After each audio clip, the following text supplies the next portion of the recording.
जगतसिंहपुर काठियापड़ारे निर्बंध पर युवती को विभत्स हत्या मामलें मास्टरमाइंड अभियुक्त प्रेमिक सूर्यकांत स्वाई गिरफ ताको जमशेदपुर गिरफ कर जगतसिंहपुर पुलिस। आज अभियुक्त को नहीं पुलिस क्राइम सीन रिक्रिएशन करथिला। जड़े सुपारी किलर सहायता निज प्रेमिका सस्मिता दास उर्फ डॉली को हत्या करिछि अभियुक्त सूर्यकांत स्वाई। हत्या पछरे प्रेम और टंका कारबार मुख्य कारण बोली पुलिस जानिबाकु पाइछि। अभियुक्त सूर्यकांतर घर सदर ब्लॉक कुलमुंडिलोरे जमशेदपुर गाड़ी स्पेयर पार्ट्स व्यवसाय से करे। यह घटना सुपारी किलर को खूब शीघ्र गिरफ करा जिवो बोली एसपी अंकित वर्मा सूचना दैछंती।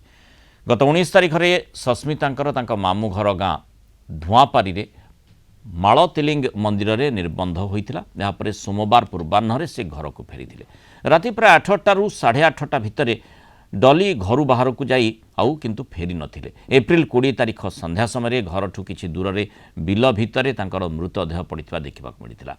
प्रेमिक सूर्यकांत स्वाई मृत सस्मिता नाँ जमी किणवा सह बैंक बंद करथिला। तेणु डॉलीर अन्यत्र निर्बंध पर जमशेदपुर स्कूटी रे सुपारी किलर सहित आसी हत्याकांड घटाइथिला।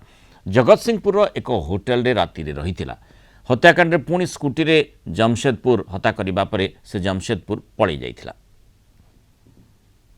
जो एक्यूज्ड अछि ताकू जना पड़ला कि ये झियर जो वेडिंग डेट टा फाइनल हो जाइछि एवं तांकर रिंग सेरेमनी हो जाइछि।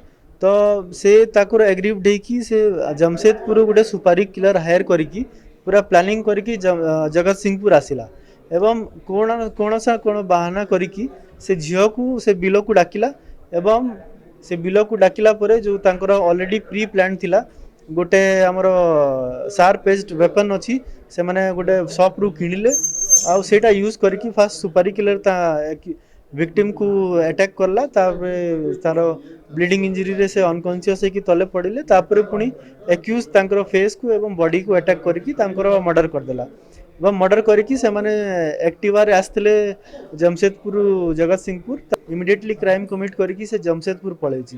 तो इमिडिएटली आमे राताराति गोटे टीम डिस्पैच करथिलु एवं विदिन 12 आवर्स आमे एक्यूज को धरि दिथिलु एवं तापरे ताको आनिकी एबे जहाँ भी प्रोसीजर अच्छी ताको फॉलो करके आमे कोर्ट चालान करदेलु।